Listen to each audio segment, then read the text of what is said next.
শিকার, কবি অর্পিতা ঘোষ মিত্র। চারপাশে সুন্দর পৃথিবী আর আমি খাঁচায়।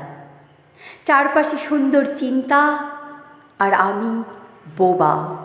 চারপাশে সুন্দর ঘটনা আর আমি অন্ধ। কেন? কারণ আমি একজন নারী। আমাকে চুপ থাকতে হয়, আমাকে বোবা হতে হয়, আমাকে অন্ধ হতে হয়।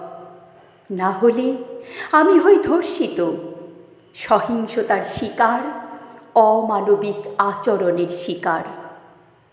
পৃথিবী আমায় ডাকে, স্বাধীনতা বলে আমায় কথা বলতে, হাঁটতে, দীপ্ত আলোকে এগিয়ে যেতে, স্বপ্নকে বাস্তবায়িত করতে, সমাজের জন্য কিছু ভালো কাজ করতে। কিন্তু আজও রয়ে গেলাম শুধুই কি বস্তুবাদী জিনিস হয়ে, পুরুষতন্ত্রের শিকার।